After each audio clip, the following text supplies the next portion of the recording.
Hi, my name is Jian Zhang, a resident in Russell Garden, Great Neck, Long Island, New York. Today, I want to tell you stories about the place I now call home, Russell Gardens, a microcosm of Great Neck residential villages. For those who have not visited the area, Russell Gardens is adjacent to Northern Boulevard, Great Neck Road, and Middle Neck Road. I've come to appreciate not only the charm of this place, but the layers of history that make it so unique. This village has become a big part of my family's story. Much of what I will share today comes from resources like the Village Hall website, the Russell Gardens Wikipedia page, the National Census, and other online information. I especially want to highlight a document recommended by the Russell Gardens Association president and the Village Hall staff. The origins of the village of Russell Gardens and the Russell Gardens Association as part of Russell Gardens Golden Anniversary 1931 to 1981.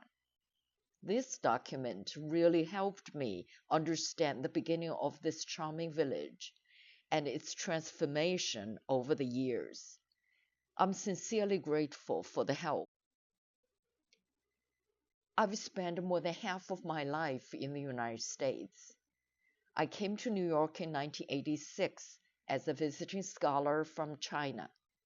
Over the years, I've lived in many places: Hempstead, Uniondale, Huntington, Centerport, Commack, Fort Lee, New Jersey, and Flushing, New York City, Pottstown, Pennsylvania, Phoenix, Arizona, and Dalian, China. I even joined the Peace Corps and was stationed at St. Vincent Island, East Caribbean for a year.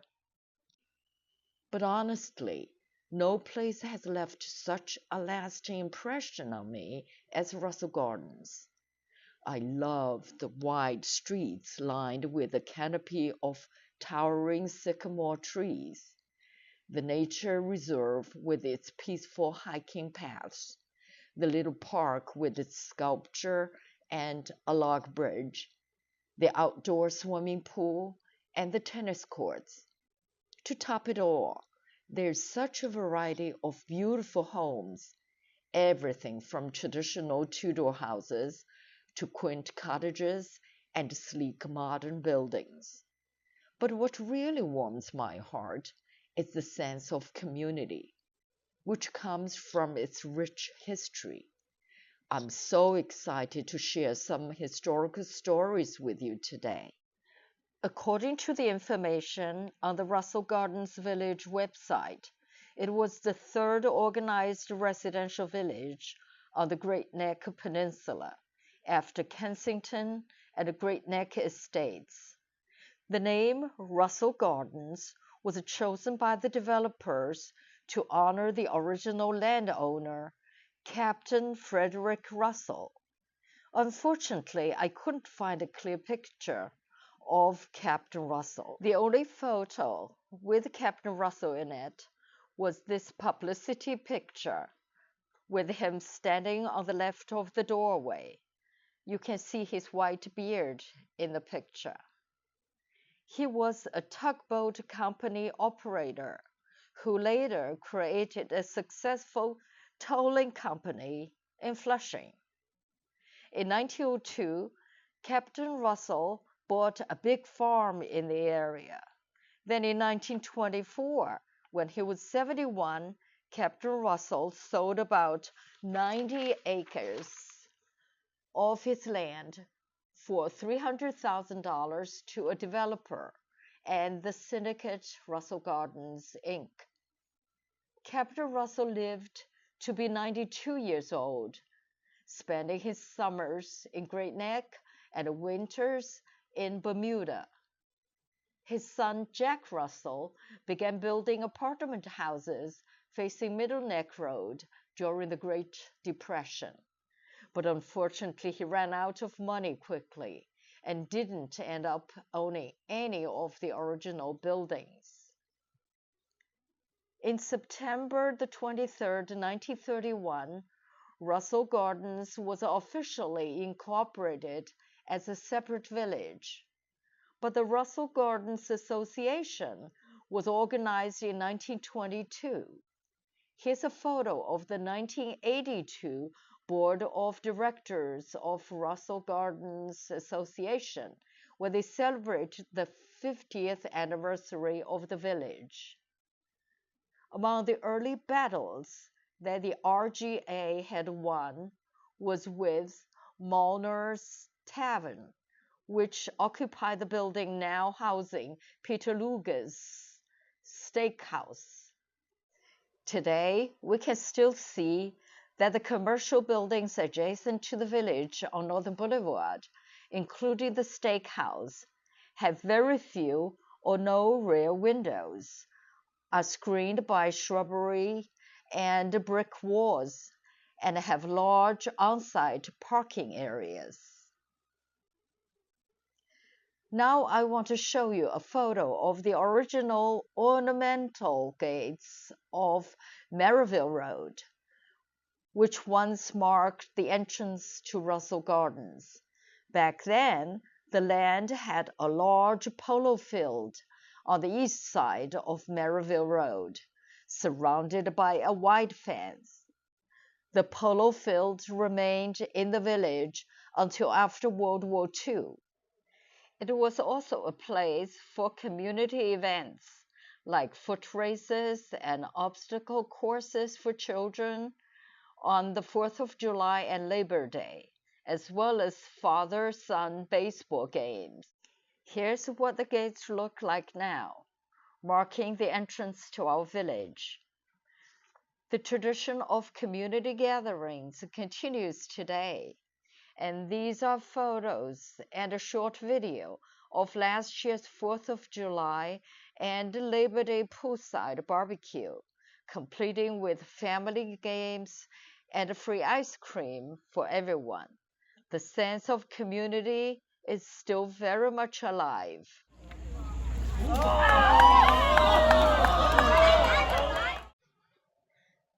The very first house in the village was built for Mary Brenner, a school teacher, at 5 Dunster Road. She paid $5,000 for the lot and $15,000 for the house, and it's still standing today. Russell Gardens has been home to some notable people over the years, especially in the performing arts. You might recognize some of these names. Mr. Dennis King, the British actor and singer, lived here in Russell Gardens for about 20 years and won several Russell Garden Association tennis championships. He starred in the musical comedy and movies, and while living here, he became well known on Broadway for his role in The Vagabond King. To promote Russell Gardens in the early days, the developers took publicity photos like this one, which includes W.C. Fields, an entertainer, and D.W. Griffith, a film director. The original Russell Gardens Inc. sales office, which later became the First Village Hall, was eventually torn down due to termite damage. A new office was built on Tang Drive in exchange for properties. Inside the current Village Hall, you will find an impressive courtroom, and in the mayor's office, there's a big bird's eye view of the entire village. Russell Gardens is actually the last incorporated village in the peninsula to have its own village court, which was established in 1981. Here is a plaque commemorating the 50th anniversary of the village's establishment in 1931. The names of all the mayors are engraved in gold. The current officers were listed in the electronic display also on the wall. The first tennis court in the village was built in 1926, and the first swimming pool opened in 1927 to the public of all of Great Neck. This was also when the Russell Gardens Association was formed to oversee and finance the village's recreational facilities like the park, pool, and tennis courts.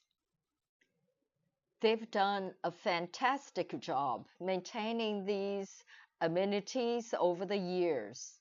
This is a photo of the 1982 Board of Directors of Russell Garden Association. In the early days, the developers transformed a swampy, wooded area into a beautiful community park, complete with a goldfish pond and paths. In the center of the park stood an elegant bronze statue titled Spring, which overlooked the lily pond. The statue, created by the famous French sculptor J.B. Germain, was purchased for $3,500. Today, a similar sculpture might sell for $36,000. While the goldfish pond is long gone, the statue still stands proudly by the swimming pool. In 1972, Mr. Berg, the owner of a nearby wooded area, was granted permission by the state to develop his land. However, the residents didn't want to lose this peaceful space.